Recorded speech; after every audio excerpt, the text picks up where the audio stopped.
Nonprofit and philanthropic leaders devote their lives to the service of others, but sometimes they need a little help. Kristine Michie has been deep in the work and the play of helping changemakers grow their impact for decades. So whether you're ladling soup at a local shelter or attending a UN peace conference, you need to find the balance between the heavy work and a light touch so you don't burn out. And Kristine believes play is at the center of that.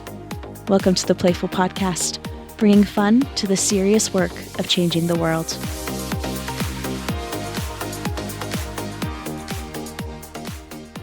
Everybody, welcome back to the Playful Podcast. We're bringing fun to the serious work of changing the world. And today I'm here with Emma Bloomberg. Welcome, Emma. Thanks so much for having me. We are, so I do these series, and I've been in a Brave Voices series, which totally applies. I'm also going to be launching, and I think this is going to be, I'm going to put this there, a Civic Actors series, which is someone who's really like yourself focused on local action, local connections and things like that. So we'll talk about all kinds of things, but folks, whatever I decide, I'll say that and it'll be in that series, but I have a feeling it's going to be in the Local Actors series. Emma is the founder and CEO of Murmuration, which is a 10-year-old organization, which I saw you call a civic engagement CRM. Are you glad you said that? And would you repeat that? Do you think that's right? So Murmuration at our core exists to empower networks of organizations that are doing the important work of local civic engagement. And so to do that, we organize those organizations, we build a network, but then we provide that network with three things: with data-driven insights, with tools, which is our civic engagement CRM, and then also with the services and strategies that they need to be able to use that data and those tools effectively. Okay, can you give me an example? If I call you up and say, "Hey, I'm a group in a town, and we're working on, I don't know, maybe something with the Board of Education, maybe we're working something about, I don't know, a local ordinance that we're interested in influencing." How constituted do I have to be as a group to reach out to Murmuration and get your help?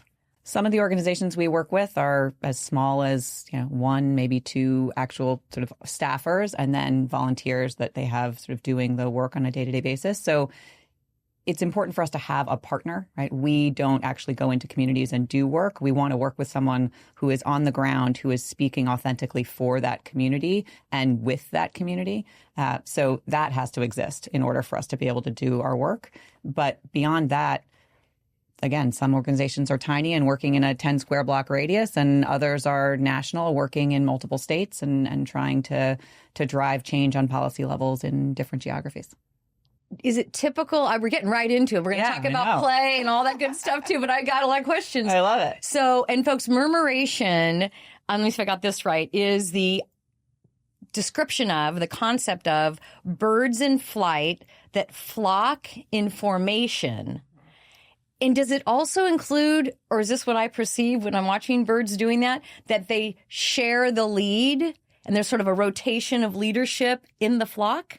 So part of why the image of a murmuration really resonated with me when we were setting up this organization in the first place is in that group, each bird is still an individual, right? When you look at them in the sky, it looks like one mass moving, but all of them are still individual birds. So thinking about every community in which we work, every organization with which we work, still being sort of individual and true to itself, and yet they influence the seven around them. And that's sort of how they know how to move together. So there's this power building of each bird is an individual, but is part of something larger and is helping that larger shape shift and sort of move through the sky. Ooh, is that seven an actual scientific give or take? Yes. Whoa. Okay, I've always wondered. Yeah. Did you know about this before you started Murmuration? I would say I've been an amateur bird watcher for a while. New York City pigeons are actually truly fascinating, and that's a whole other conversation that we can have, but I grew up here, so I've spent a lot of time watching them. And I think, the idea behind what we wanted to be, when we started, we had 3 organizations that raised their hand and said, okay, fine, we'll take a chance and let you experiment with us. We got to 5 and sort of stayed there for the first 2 years.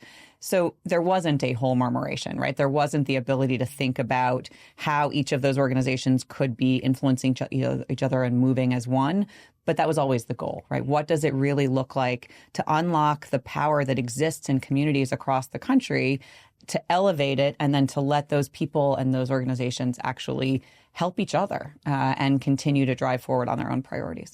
Those who listen to the podcast somewhat loyally may hear some themes here that are resonant with previous guests. And you and I, Emma, were talking a little bit before about Dale Anglin at Press Forward and Sarah Beth at American Journalism Project. And even way, way back, early first episode, Layla Zidane, who works with lawmakers around the country under age 40. And that's we talked about that third thing, and their youth is their connector beyond what might otherwise seem binary about them, for example, their political party, for example. Local and block and local concerns, block by block concerns, really is our present third thing, I would say. And when we allow ourselves to work with neighbors on something local, we're going to find the other stuff just kind of falls away. Tell me about does that sound right from what you've experienced? And is that also what you're building on? Yeah, I'd say two things in answer to your question. One, every sort of local community is different and unique, and yet the exercise of unlocking the power of those communities, of leveraging that power to change systems, there's lots that you can learn from seeing that being done in other communities. So you can sort of create these bonds across geographies, linking different sort of local efforts. But absolutely, I mean, in this moment in time in particular, try to have a conversation about what's happening globally or even nationally. And we all have our different perspectives, the walls we put up, the inability to find common ground. Have a conversation about what's happening in your 10 square block radius, on your main street, in your local school. We have a shared vested interest in success, right? And so a lot of the rest of that falls away, and there's just opportunity for real conversation about solutions that can be implemented as opposed to sort of vitriol or, sort of, I don't know. And you all provide tools and data, because I'm thinking, back in the day, the local news would, from newspaper to local, citywide newspaper, local newspaper, even neighborhood newspaper, and other mechanisms, I would know what was going on, for example, at an upcoming city council meeting or something like that, and I might be interested and go attend. But I feel like people aren't accessing the data to understand even what the issues are, to even understand how they might plug in. And you're trying to close that gap, right? Yeah. So look, we are huge believers in local news and actually have a couple early stage partnerships with local nonprofit news organizations where we're helping to bring them more data and more research in particular. So some of our data-driven insights, because they don't have the backing of large research shops or large newsrooms. And so how can we help them do their work more effectively, more efficiently, really get to what it is people want to hear and see, to bring in those eyeballs so that they can become sustainable. So deeply believe in the importance of local news as that educating tool, right? If you don't know something is happening, how are you going to show up? The other piece of that puzzle is local organizations, right? So having community-based groups on the ground who are going around and knocking doors and building community and saying, by the way, you might not know, but this is happening, and here's why you need to care about it, and here's what you can do to help to affect change. That's sort of the important piece of the puzzle that the community organizers we work with take on every single day. And what we provide them with is the tools and the data-driven insights to be able to do that work really effectively and efficiently. I'm thinking about knocking on, now I'm going to say this on the podcast, so I better do it. I live in a little cul-de-sac where there's, I think, 8 or 9 houses. And I think I know the name. We've lived there 3 years. I know the names of maybe half the people. I think, Emma, that the garage door opener has been a part of the demise of the neighborhood, because we don't have, back in the day, you may recall, you had to get out of your car, open the garage door. You may not recall, but I remember. Yeah. Okay. And there was that moment where you drive all the way into your out house. In front of your house and kind of inadvertent, unexpected little exchanges would happen. So anyways, I'm thinking, why don't I know more names? And, it's so I've engaged with, maybe half of those folks, but I'm thinking about knocking on their doors. And before the end of the year, I'm going to get everybody together for something. Yeah. And And then in our neighborhood more broadly, I've noticed recently that a lot of the trees aren't looking very healthy. And I'm wondering, like, is anyone watching that? And if so, who? And who could we talk to? Because it feels like the trees need some help. I don't know. You should talk to your neighbors about it. I was thinking. Yeah. I would talk to them about, did you guys notice the trees? And who might we engage with? Now, if it's rain, that's kind of a Southern California problem where I live. Yes. But if there's other things that can be done, I bet everybody would be interested in the trees, which provide such beauty in our neighborhood, continuing to thrive. Find out who's actually responsible for them. Is it you as a community, or is it your town? Is it some other local body? And let them know how you feel about it. That sounds You really, have power. You just have to exercise it. And it doesn't sound controversial at all. It's a No, great place everyone to on your start. cul-de-sac is going to care about those trees. Right? And the birders are going to want the trees. Absolutely. It'll be good too. Absolutely. All right. We're going to segue to ice cream and playfulness because we just dove in. And okay, so everybody knows the Taharka Brothers. Everybody knows the Taharka Brothers is our ice cream sponsor. But sometimes, as today, when we're in New York City and supply chain, I can't quite. It's not them. It's me. Can't get it all organized in advance. We go to a local or a shop close by. So we're having Van Leeuwen today, which is delicious. And here's yours. Thank you. Here's mine. And oh yeah. So now here's the funny thing that happens. We get out the ice cream and I say, "What's the scoop on how you came to care?" And we talk about sort of like impact origin story. Sure. But that's not very fair because then I ask a question and then I eat ice cream when I listen to you tell me. Well, that's all right. I can stare longingly at my ice cream while I answer your question. And okay, now your dad, Michael Bloomberg, I mean, you grew up in and I'm not sure, like from the early, in a active, engaged, and kind of ultimately political, but more than really origin story is probably more just about being engaged and caring. Yes. Share with us some early stories. We weren't a particularly, what I would call, political family. We didn't have deep conversations tied up in any one party or about any specific candidates.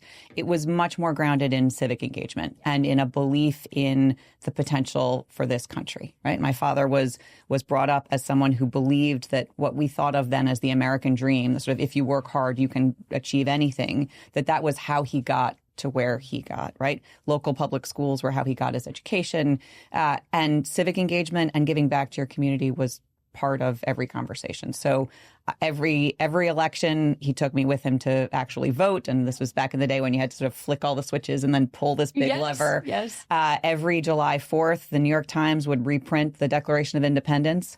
And before we could do anything else, I had to stand there and read it from top to bottom, which did get easier over time. But it's in all the old calligraphy. And I have memories of being a relatively new reader as a smaller kid and being like, what am I doing here? But it internalized this.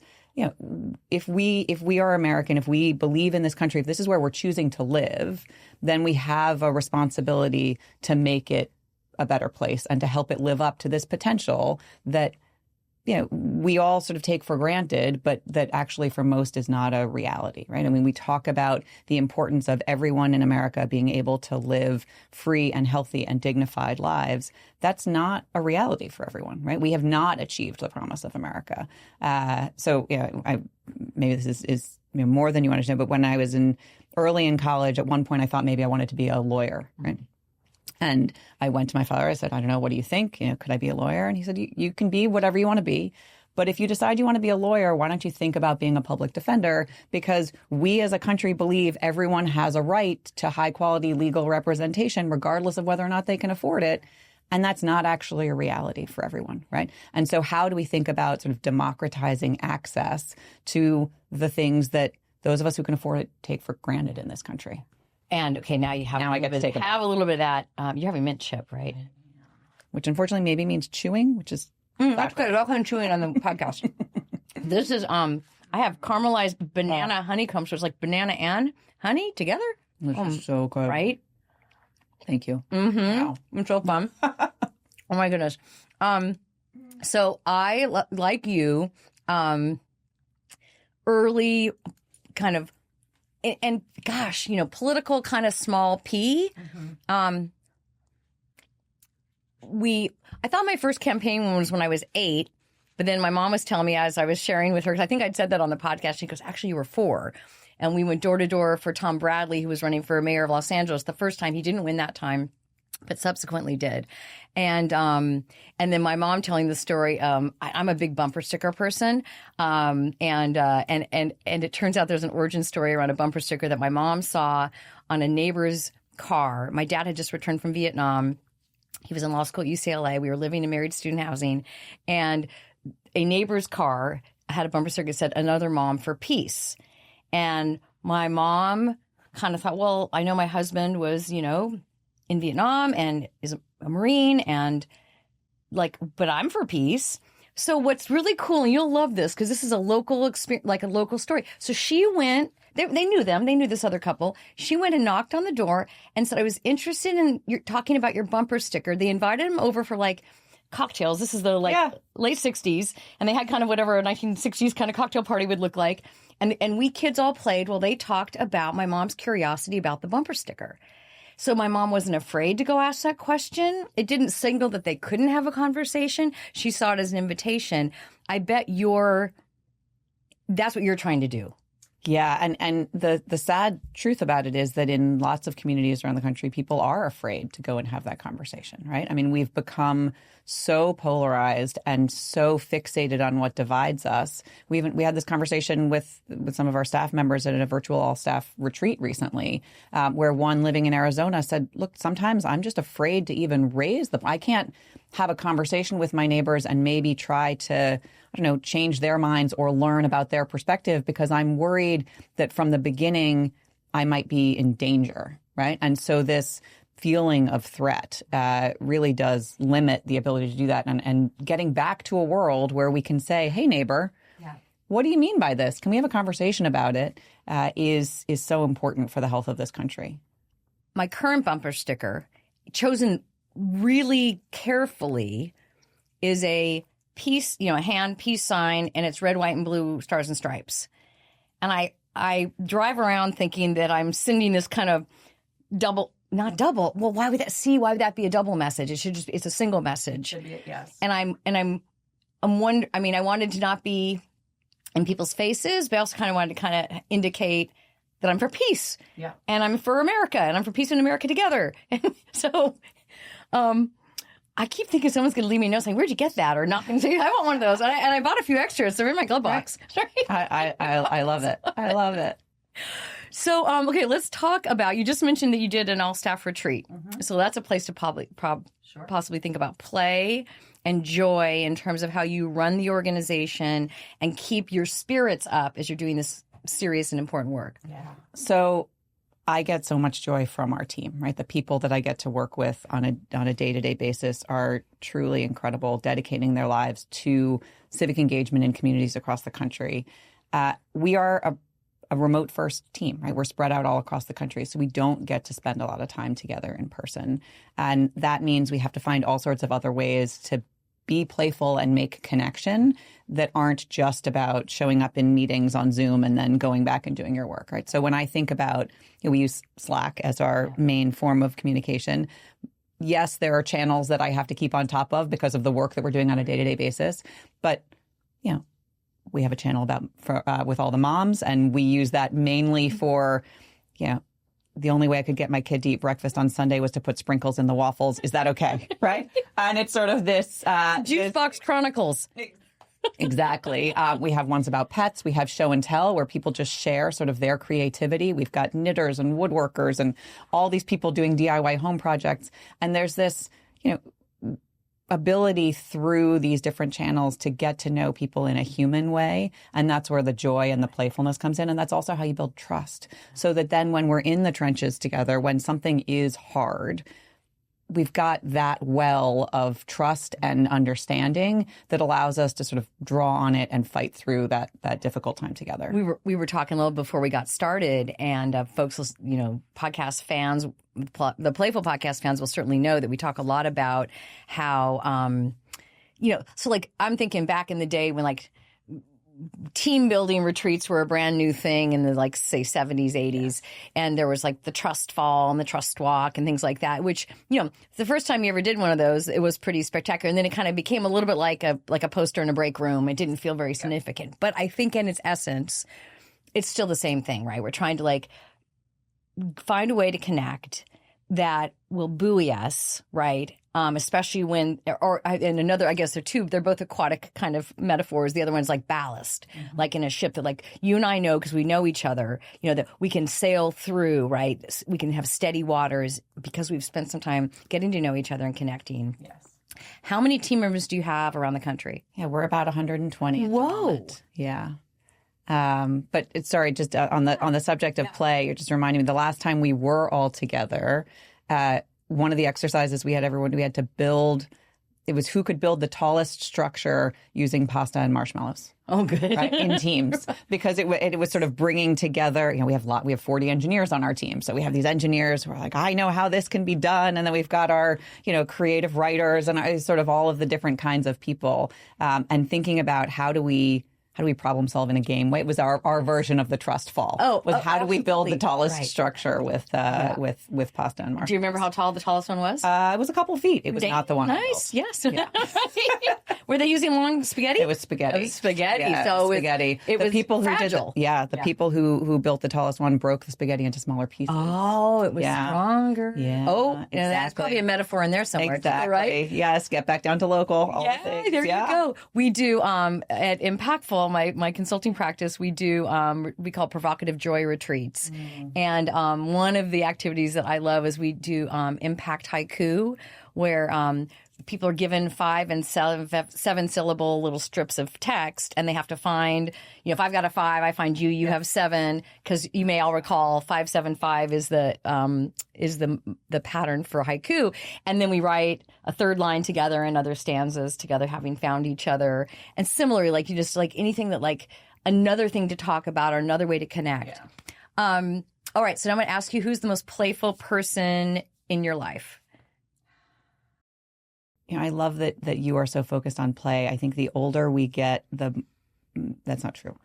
Maybe as I've gotten older, I've become less self-conscious. But there's this hump in between childhood and true adulthood where we're too self-conscious for play, if that makes sense. And I think it's a shame, right? So my cop-out or easy answer is I have 2 children, and they are joyful and playful almost all of the time, in ways that, sort of open your eyes and remind you once upon a time all you needed was, fill in the blank, and you could sit there and entertain yourself for hours.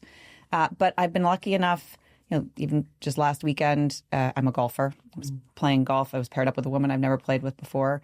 And she said, 2 or 3 holes in, stop taking life so seriously. We only get 1 lap at this thing. So yeah, fine, work hard. But you also have to play hard, because what is the point if you're not actually finding ways to enjoy it and to laugh and to see the fun in it? And we had a blast. Yeah. So did you get defensive when she first said no, it was like a relief. Just really receptive. Yes, it was totally wonderful. We had so much fun. Yeah. I took my husband golfs, very into it, and I thought, well, maybe I'll do that too, and I decided I don't care for it, but I decided to take a lesson, and the instructor made a really good suggestion. He goes, so if you ever go out with your husband and you're playing, and I ended up doing this, and whenever I do play, I'll do this. I hit it however many times I want, and he said at the end of the hole, count how many of the what do I want to say? The times you hit the ball, the strikes, that you liked. Yeah. So actually, the higher the number, the better. Yeah. So I'll look back and I'll think, okay, I hit it 11 times. Yeah, and but I loved 10 of them. 3 of them. That's a winner. Or maybe 3. Like the putt at the end, that was good. And so I try and get a high score, because I'm thinking, how many of the times I hit the ball day did I think? But I love that. It's all about perspective, finding the joy in even the frustration of golf. Right. Yes. Oh, man. Okay, and then what about, what's something you mentioned a little bit about amateur bird watching. Yeah. What do you do for fun for yourself? Yeah. And have you added anything, over the last few years? As I said, I'm a golfer. I do that a lot, and I try increasingly to find time to play with other women and women that I don't know, right? I think there aren't enough, at least in sort of my cohort, I don't know enough women who play. And so I think it's just a way to build new relationships and meet new people and broaden your network, not from a work standpoint, but from sort of a life standpoint, a perspective standpoint. And that also means I get to play with people who are much younger than me and people who are much older than me, because golf's sort of an equalizer in that. I love to read. I love to cook. I love to spend time with my kids. I've got 3 dogs. So life is full. Life is full, and I'm incredibly blessed. And are you typically reading some nonfiction and fiction at the same time? I try to have, yes, both going at the same time. I'm on the fiction side, I tend to gravitate towards science fiction. I've always been that way, science fiction and fantasy. And so sometimes those can be on the denser side. If I'm reading something really hefty, I may not have a nonfiction going at the same time, but it depends. I might have sent you this quote, I think, in the materials. Ruha Benjamin, are you familiar sort of with Afrofuturism? Right. And yes. I love those authors, especially a lot of those women authors.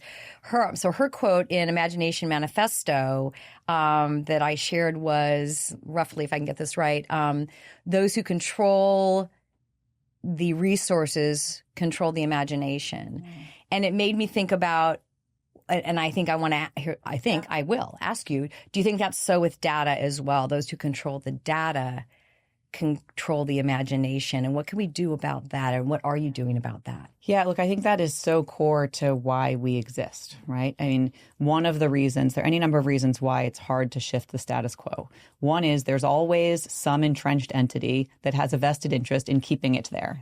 And they tend to be well-resourced, and they tend to have access to lots of data and to the tools that they need and to the people that they need, sort of the network that they need to keep the status quo in place. And the status quo is often not working for people in communities. And so why we exist is to provide those people in communities access to super high quality data-driven insights, to the tools that they need to be able to do that work, to the services and strategies to be able to, I don't want to make this about sort of fighting against some other entity, but to shift the status quo, to really have that amount of heft, right? To be defined as a special interest in some way, right? Like the community, it is a special interest. And so, yes, I mean, I think in our case, those who control the data control the systems, control the outcomes. And what we're trying to do is democratize that and say, okay, great. Now everyone has access to high quality data-driven insights. Now everyone has access to the tools they need to be able to do this work. You don't have someone on your team who can help you set strategy? Great, we do. We can sit with you and help you to identify what it is that you're trying to accomplish and figure out how you're going to get there, and thereby start to level that playing field a little bit so that it's not, or it is, I suppose, still those who control the data, control imagination, or control what's possible. It's just that we're giving everyone that control. And so they can help to figure out what the future needs to look like for them. And we talk a lot about imagination on the podcast because it's a play, I think we first think about it as a playful thing about kids imagining and having an active imagination. But isn't democracy an imaginative concept, right? Democracy, I think, I'm just coming to this right now, is all about imagining a potentially different future, better future, and a role in it by either your own actions and then the actions of those that you elect and who then take a position of representative authority. And if because I feel like right now, okay, again, I don't want to be like all us, them, but like there's certain forces at work that are quite happy if we just kind of have our heads in the sand and don't know, don't care, and think, well, I can't really do anything about that anyways. I'll just keep my sphere very, very small. I want to be a part of breaking that down.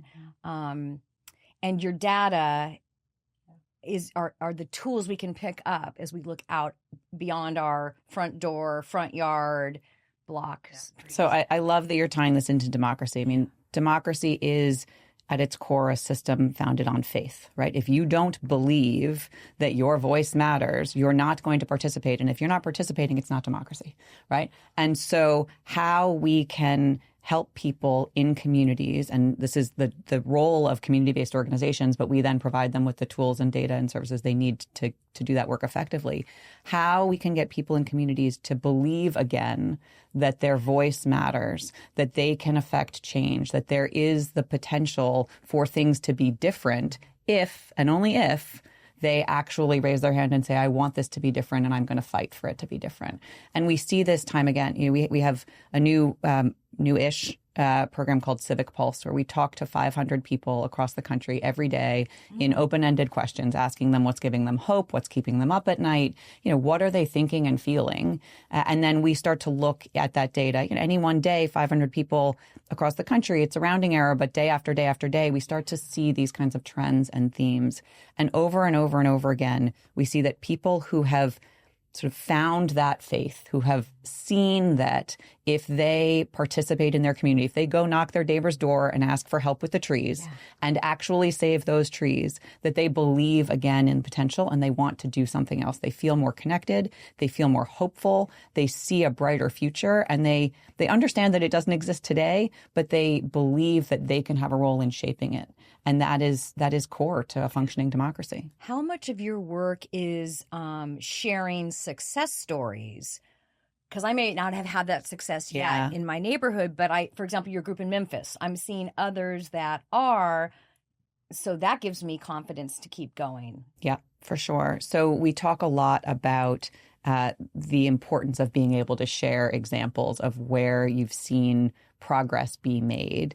And then we also talk a lot with organizations about helping people find, I don't want to say easy wins, because nothing that you have to show up for is easy. But as an example, years ago in our very early days, we worked with a school in California. And our funders at the time wanted us working with this school because the school wanted better outcomes for their kids, right? The kids weren't getting a good enough education. They wanted certain things from their board of education, more resources, et cetera. But when we brought the parents together, what the parents had top of mind was there was no stop sign outside their school, and they were worried about cars speeding by. And so we took a step back with that school and we said, look, I know that the reason you brought everyone together was you wanted more resources and better textbooks and more teachers and all of these other things. But what the parents have top of mind right now is a stop sign. And that's actually probably achievable. Yeah. Let's go help them get that stop sign. And that win is going to unlock sort of the potential for them to go and fight for everything else that they want for their kids, that you want for this community. We can have that be the first step. And they got their stop sign. And that win of seeing, oh my gosh, wait, we asked our local government for something and they gave it to us? Okay, great. What's our laundry list of all the other things we want, and how hard are we going to fight for them? It is hugely important to be able to see examples of those kinds of wins. We spent the last couple of years doing a bunch of research on Gen Z, in part because many of our partners were asking questions. They were sort of reading all about Gen Z and asking us, well, what does this mean for me? How do I think about my work differently? We sort of think about our research. We're not a think tank. We are we exist on the research side to answer the questions that community-based organizations have and to help them to implement against that research. So Walton Family Foundation and the Overbrook Foundation funded us to do this 3-year study into Gen Z and civic engagement. And one of the things that we saw time and time again was there was increasing sort of disillusionment with voting and increasing optimism with people who found that if they volunteered in their community, if they showed up for an event, if they advocated for something specific, that they were able to affect change, sort of an increasing belief that change was possible at a local level, right? And so sort of building on that time and time again, that if you can get those small wins, if you can see, you think about voting in a national election, it's a tiny little piece of the impact, right? It does. I'm not saying everyone shouldn't vote. Everyone should vote in every election. But for your own personal sense of what is the value of my vote, it is much, much smaller when you're talking about a national election. If you're talking about showing up for something in your local neighborhood, something that is going to, for example, the trees on your cul-de-sac, something that you're going to see every day, and you actually get that done. You get that stop sign. You get those trees replaced. You are able to clean up your stretch of the beach, whatever it is that you're showing up for. You can see it. You can feel it. And that breeds confidence. That breeds a desire for more. And that's really what we want to see in communities across the country. People taking control. Yeah. Is your Civic Pulse survey picking up on some of that as well? Absolutely. Great. Absolutely. Wow. We want to be a part of promoting that. Here we are Thank you. doing that. All right. I want to, as we wrap up, I've got Oh, a gosh. couple little, I know. Time goes so fast. I know. These are some little kind of terms and tidbits Yes, from some of the things I've seen written about you and about the organization. When systems fail and leadership falls short, organizers step in. What's your definition of community organizer, and what do you think people get wrong about that? And how would you like to maybe widen the aperture for folks? I think most people think of community organizers as coming together around sort of a specific rally or a specific election. And actually, the work of community organizers is day in, day out, year after year after year, building connection, building human connection with people in their communities, building trust, building relationships. Not everyone in your neighborhood is going to show up for a rally or is going to be able to vote for any number of reasons, right? But everyone in your community can have a role in creating the conditions for it to really be thriving. In building, I talk a lot about sort of community-based social safety nets, right? It's not about federal dollars. Those, unfortunately, come and go. But having those connections, knowing your neighbors, so that if one of them is struggling, everyone can show up for that person. That human level connection is so important for community organizers. And I think when I think about the investments that need to be made in community organizers, too often people are fixated on the short-term win that they want. So you'll see community-based organizations get a lot of funding around a specific event or at a specific time. And that glosses over the work that has to happen the day after that, and the day after that, and the day after that, because human connection requires constant feeding, right? We can't just come once a year and say, hey, will you show up for this thing? And then go dark. You have to be constantly building that. And so increased investment in that longer term relationship building. And then from our perspective, we exist to provide what we think of as the civic infrastructure for those organizers, the tools they need, the data they need, the additional supports that they need, and more people thinking about what is civic infrastructure, what do organizers really need to be more effective so that they can do their job every single day. Yeah. That goes with one of the other things I wrote down, which was ongoing, not episodic. Yeah. And I think so much, election cycles are the biggest example of this. We kind of this every 4 years or maybe every 2 years, depending on how interested people are. And this is, and it also brought to mind, I had a guest on from Interfaith America early on in the podcast. And she said, it's not just the day after, it's the day after the day after. And that sounds like what you're talking about as well. Yeah. Look, I get to work with lots of philanthropists, and they do incredible work. I really, like, so much of what we see in terms of progress in this country comes from truly generous people and foundations. And I'm incredibly grateful that we have a thriving philanthropic sector in this country. And often those grants are directed towards episodic wins, towards a specific victory, if you will, a specific project. If you're not doing all the work leading up to that and continuing to do all the work afterwards around building support for that change, around building demand for that change, around building understanding for that change, then we often see those wins slip away, right? You see time and time again in places across the country, progress is made and then it slips. And one of the reasons it slips is that there isn't that investment in the broader community ecosystem so that people in that community will stand up and say, wait, hold on a second. We actually liked that. Yeah. We want to keep that. That was working for us, right? If there's silence, then when the philanthropic dollars go away, often those wins slip away. Right. And the philanthropists often ask, how are you going to keep this going after our money is gone?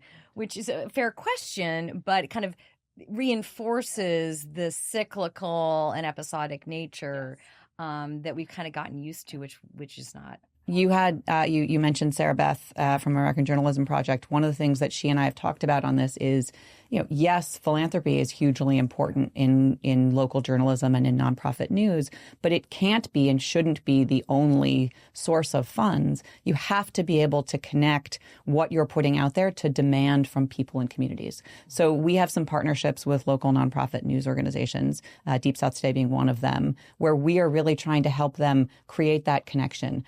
What is it that people in our community really want to see in local news that will make them care enough about it that they're willing to buy it, that they're willing to invest in it, that they're willing to think of it as a common good that they want to be a part of? And then you can also make sure you're bringing in all the rest of the stories that people need to hear to truly understand the broader context that we're living in. But you have to be thinking about what does it take to build community demand for this. Otherwise, it will just slip away again when the philanthropic dollars leave. Okay. I think I've got a last-ish question. Okay. Okay. Is there a single, there can't be can't be yes, but let me ask anyways. Is there a single piece of data that you think an individual person household might find most important or useful to create an entree into making a change in their neighborhood? Is there a measure? Are there a few measures that you think? What kind of data is most an invitation and most actionable for a person or a family or a neighbor? Gosh, I don't think there is just one. I think it so depends on the person, the family, the neighbor. When we talk about our data, we talk about having data on people, on place, and on perspective. So that's sort of who are the people in your community? Okay. What are the indicators in your community that you might want to care about, whether that's educational attainment, economic mobility, air quality, water quality, et cetera, sort of how do you understand the place that you're in? And then that perspective data is where things like Civic Pulse come in. What do people think about those issues? How do people feel today in this community? What's keeping them up at night? What's giving them hope? And where can we find common ground? So to me, if you start to understand where you live on those three dimensions, you can then decide for yourself, all right, well, when it comes to place, these are a whole bunch of indicators about it. I actually really care about that one. And that's the one that's going to get me out of bed. And now that I know the people and perspectives, I can actually go and try to find people who, like me, believe in that thing. And we can go work on it together. And there's just power in finding that common ground, finding that community, and then driving for change. Could a person like me come to you and say, this is my zip code, or this is my census tract, or whatever the case may be? What can you tell me about where I live? Yeah. So right now, the only way that people can access our data is through community-based organizations. Okay, We're great. set up, one of our guiding principles is we succeed when our partners succeed. We are really set up to help community-based organizations find people and bring them together and drive forward that kind of change, so help them to unlock the power of individuals. Over the longer term, I mean, we are set up as a 501c3, 501c4, and LLC. We sort of have a whole suite of vehicles. But our C3 is designed around making sort of what we find accessible. So on the research side, every piece of research that we put together, we just put up on our website for whoever wants to see it. And that can give you sort of broader overviews. What I would love to get to at some point is some way for individuals to be able to, maybe not go deep in the way that an organization does, right? You don't need access to that civic engagement CRM because you're not going to go necessarily as an individual and start knocking all those doors absent some sort of connecting force. But to certainly understand the place and perspective better about where you live, to spark those kinds of ideas, to get you to go find that community-based organization so that you can start to find some of your peers and work together towards a common goal. And for me to know who's working on this thing I've just found out a little bit more about that I care about and go join forces. Okay. Yeah. That sounds like a little bit of a call to action. Do you want to put a finer point on or suggest another call to action for listeners who are primarily full-time, philanthropists and or organizers, change makers around the country? What can we do to support you, and what can we do to be a part of this movement? Absolutely. Look, I would say in your local community, find organizations that you think are doing good work and see what it is that they need, right? They are all or almost all under-resourced, particularly to the point of that work has to happen day after day after day. Find them in the off cycle. Find them after an election. Find them after some ballot initiative has passed or some rally was hosted, and say, okay, what do you need tomorrow? And how can I be a part of that? Go knock on your neighbors' doors. Meet them. Build your own sense of community. Think about what is the long-term infrastructure that the organizations that you now find in your community actually need, right? We often sort of don't want to know how the sausage is made, as they say. Like, figure out how the sausage is made and make sure they have access to what they need to be able to do that work, right? We provide civic infrastructure in the form of tools, data, and supports. Some of them need that. Some might need other things, right? And so how do you help them to identify it, help them to get those resources? We are a nonprofit. We certainly are always happy to have additional funders. And if you go to our website, we also have case studies of lots of the great organizations that we work with who are all also happy to have additional funders and deserve additional support. But fundamentally, I'll go back to the point you made about democracy. If we believe that America can truly be a place where all of us can live healthy and free and dignified lives, where every community can ultimately thrive, if that is the end goal, right, what are you doing to help make that a reality? How are you a part of it? And we can't step back and say, oh my God, our democracy is under threat, woe is me, right? If our democracy is under threat, participate in it. Because the more of us that are participating, the less under threat it is, right? It depends on each of us as individuals being a part of that solution. I love it. Okay. Oh, man. Thank you, Emma, so much. Thank you. This was so fun. Thanks, everyone, for being part of bringing fun to the serious work of changing the world. And Emma Bloomberg, thanks Thank for you what so you're much. doing. This was really so Hats fun. off. Truly joyful. Thank you. Cheers.